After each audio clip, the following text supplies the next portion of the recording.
This one's going to be slightly different.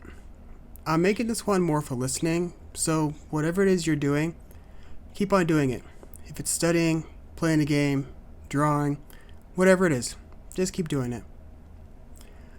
I want to finish up this small series about why we play games. The last 2 weeks, we looked at escaping into games and the challenges we overcome playing them. This week, I want to talk about the medium's greatest strength, the stories. But not just which ones I like, how they compare to mediums like books, movies, and TV. So, let's jump right into it. So the first medium I want to talk about is books. I think books are probably the most detached from the consumer. And I don't say books are detached because, honestly, I don't like reading them, but they take you away from the world they are presenting. Some people can get lost in books, and I think that's great. But you're not really part of that world. Then there's the pacing. Not everybody's a speed reader. I know I'm not. So books can sometimes be a bit slow for the readers themselves. But it's not just on the reader that books' pacing can be slow. With books, there are typically no visuals, no audio, so the writer has to explain all of these. What the scene looks like, the sounds of the background, or somebody's voice. We need all these to build the world, but it takes a lot more time to explain these aspects. But with books are pretty easy. I don't mean it's easy to write one. Out of the 4 mediums, they are the easiest to produce. The cheapest at the very least. Writer's block is a real thing, and it could last for years. So they aren't easy to make. But in pure production, they are the easiest.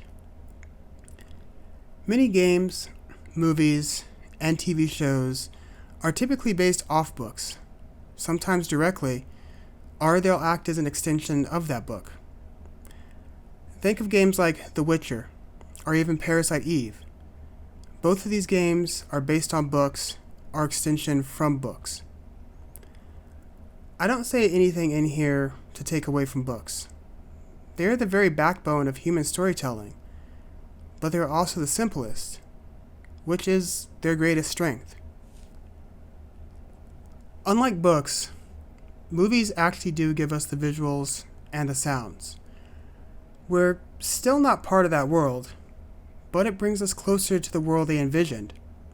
However, with movies comes actors, and with actors come people who are not going to be happy with the way the actor portrayed the character or the way they look.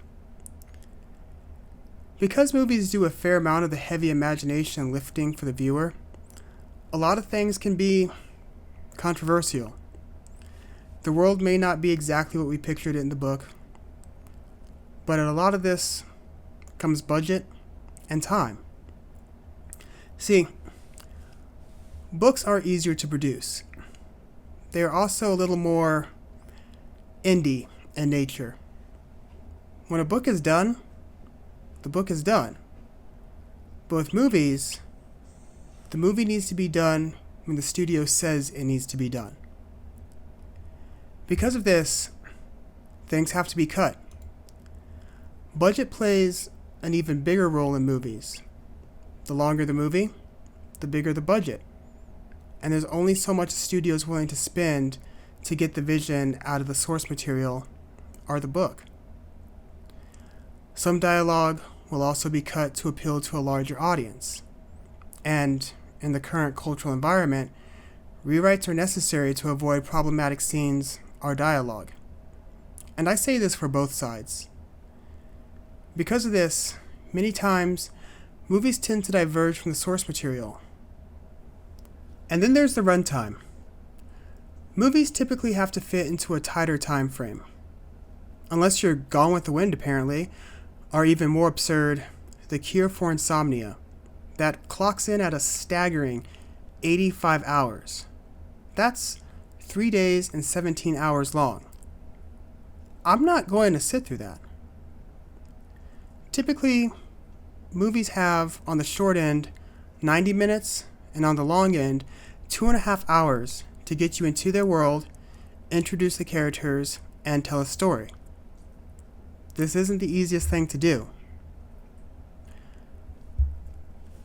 I was able to watch La La Land not too long ago. Absolutely beautiful movie. At the very end, Sebastian plays his and Mia's song. And when he's done, he looks up at her as she's walking out. She turns and they share a final look. And you can see in his eyes that for him, she was the one, and he will never love again. You can feel his heart break, but you can feel it smile at the same time, happy for her. But he wants to hide under a rock. It took us 2 hours to get to that point, and thank the heavens the movie ended there. I bring this up because the aspect all mediums have to contend with is time. If they played that scene at the beginning of the movie, or even halfway through, never mind the foreshadowing they were doing, it wouldn't have been as impactful. You see, the entire movie was very heavy-handed in bringing these story beats because of the time constraint. So if time is such an issue, what are we supposed to do about it? So this brings us to TV. Some of the things that hinder movies, TV does get to break away from. And of course, the biggest one is time. In America, the average length of a TV show is about 22 minutes. Keep in mind, this is before streaming. They had to leave time in a 30-minute slot as well for commercials. I mean, they have to pay their bills somehow.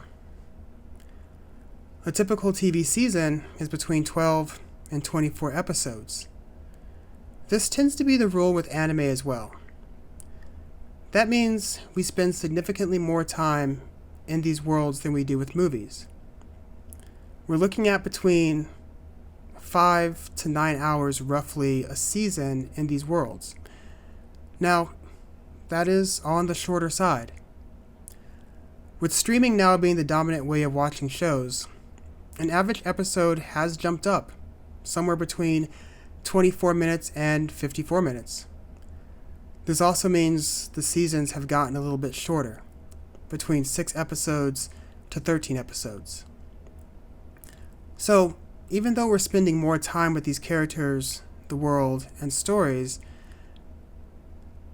there's also the fact that many shows go multiple seasons, which gives us more time. Let's take The Magicians as an example. This is one of my favorite shows. Between the 5 seasons, there are about 65 episodes. Each episode clocks in around 41 to 52 minutes. So let's just round it up and say an hour. That's 65 hours in this world. So when a character died, or a major event happened, it holds more weight. We had time to spend with these people. If you've seen this show, you know season 5, its final season, was a very heavy season. Not because of the storylines particularly, but who was missing? We felt that the entire time. We became part of that world. Then there was an episode that focused on Q and Elliot, living an entire life together. It was the most beautiful episode in the history of television. But that episode, A Life in the Day, wouldn't have meant as much if it came in season 1. Instead, it came in season 3. At this point, we've been through so much with these two, so the emotional impact was much heavier. Then there's another one of my favorite shows, The 100. 7 seasons long, and the whole series clocks in at about 100 hours. So we really got to spend time with these characters and their worlds. This is the biggest advantage that TV has over movies. They can be closer to the books. And if it's not coming from a book, we're still spending more time with the characters and in their worlds, with their stories, so we understand them more. There's also the rise of the miniseries. Slightly longer episodes, much tighter stories, typically no fluff. And fluff is probably the biggest weakness of TV. I'm thinking of things like Dragon Ball, or really any long-running anime. So, this finally brings us to video games. So, why are games different from the other three? A lot of games are inspired by books, as I mentioned, with The Witcher. Well, it's the same thing that the other three have to face. Time. We have more time to spend with these characters. In many cases, we get to hear their thoughts and play through their struggles. And that statement there is the biggest difference.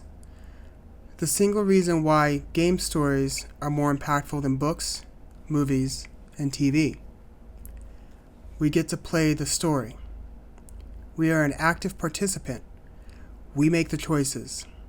We decide to go either left or to go right. Even if the story isn't ours, we're still participating in it. This makes games the most connected method of storytelling. Remember I had said that books are detached from the world that they are presenting. Now this isn't true in every case, but by and large, they are detached. Video games' entire purpose is to immerse the player into the world. Video games aren't without their problems. Budget lately has been a really big problem. I'm going to have to defend and attack the budget at the same time here. Let's look at movies.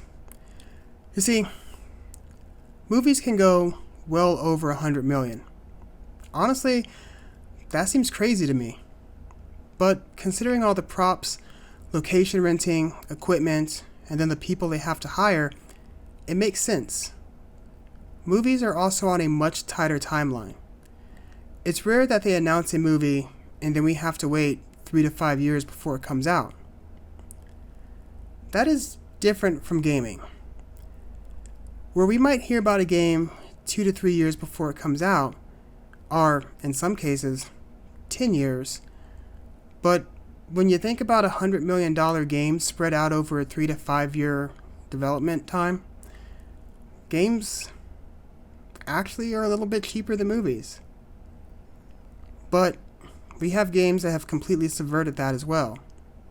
A lot of small games like Clair Obscur Expedition 33, for instance, have made great experiences on much smaller budgets. Moving back to time, I said that movies have about 2.5 hours to tell their stories. On average, TV has about 9 hours a season to tell theirs, so TV takes the win there. However, some games have hours and hours to spend on their stories. Games like Cyberpunk 2077 make it easy to dump 200 plus hours in, really understanding the world, crafting those relationships, or even doing things that have nothing to do with the story or the side quest. But they bring us closer to the world and its inhabitants. I mentioned in the video that started all of this that the greatest cast of characters in a Final Fantasy game were the boys from Final Fantasy 15.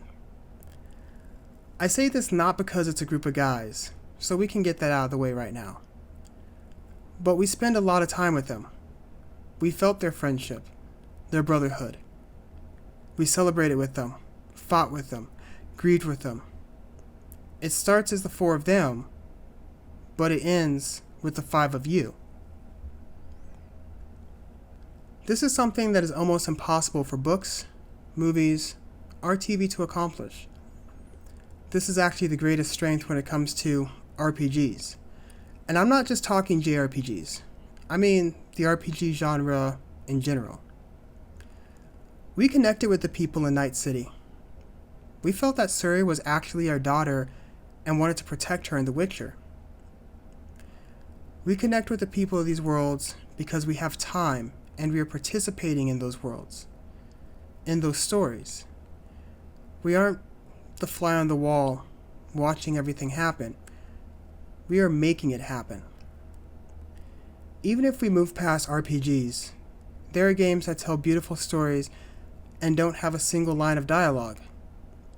The game Journey comes to mind. So does Flower, and both of those games are made from the same studio, mind you. Do you know what the hardest part of Journey is? When someone else joins your game, you can't communicate with them other than through some beeps and bloops that mean nothing, but somehow you two understand each other. You don't know the other person's name until the end of the game, and if you ever have the opportunity to play with them from roughly level 2-ish to the end, and then they leave after you've beaten the game, you feel like you made a real friend that you're never going to meet. You'll never know their real name, but you understand each other. You went through hell with them, and that's a connection that you won't forget. You can't get that kind of storytelling with other mediums. I kept talking about making choices and participating in the story. We could point out a Telltale game as an example, but I'd rather look at a different series. Life is Strange. The first game was, and still is, the best game in the series, even if by today's standards the dialogue is a bit cringe-worthy. It's still the best one. We know that the game comes down to save Chloe or let Chloe die. We know this almost from the beginning, but we do everything we can to have our cake and eat it too. We do spend time with people outside of Chloe as well. We get to know our fellow students, what they go through, and I mention this not to drive home a point, but to remind people who have played the game about Chapter 2 and the school roof. There are two parts of this game that absolutely destroyed me, and they're the two parts that people often bring up in conversation. Kate Marsh in Chapter 2, and Chloe in a wheelchair in Chapter 4. Let's start with Chapter 2. We see Kate fly. We rewind time to try to get to her. She flies again. By the third time, we're heartbroken, desperate. Eventually, we get to the roof after hearing people gasp every time her attempts to fly fail. When we get there, it's now our choice. Our answers to her questions that can save her or make her have one final attempt at flight. Her life is literally in our hands. We can't get that in other mediums. This all happens in Chapter 2. That's basically Episode 2. This can't be done in TV shows. You're spending the whole of Episode 1 building the world, introducing most of the main characters. If one of them dies in Episode 2, it's more like, bummer. I'd mentioned that The 100 is one of my favorite shows. Even though we had time to understand these characters, there's one character, Wel Jaha, that gets knifed in Episode 3. He's never really mentioned again. And as the audience, we forget he was even there. It doesn't change much when his dad hits the scene. It's like, meh? But we got to spend time with Kate in Chapter 1 and part of 2. We know where she's coming from. She's not some lovesick puppy to help push the story along. Kate felt like a real person, with crazy parents that expected too much from her, and she just had no way out. I'm not glorifying the topic, but we don't live other people's lives. We don't know what's going on in their brains. So maybe flying was the only way Kate saw out. It could take 2 or 3 seasons to get to this point with a TV show. It could take a few books to get here in books. and we have to wait till the end of a movie to get anywhere near the point we understand. Video games are able to tell a story a way that other mediums simply can't do. It makes you part of the story, part of their world. And this is another reason we play. Not just to escape to another world, but to be part of the world. We're not just reading or watching people play out their lives. We become part of their lives. This wasn't about game stories being better than other types, but really what makes it different. Why it's stuck around. As gamers, we hold on to these stories, to these experiences, because the way they include us into their world. And that's the strongest part of the way games tell stories. I hope this little mini-series within Touching Grass was enjoyable, and that this episode was a little bit more relaxing. It's nice to not have a computer-generated fire, but a real one that we kept going for quite some time. If you enjoyed this, please like, subscribe, and share. It helps me out a lot more than you think to keep this kind of thing going. So, until next time, keep playing and keep escaping. Bye for now.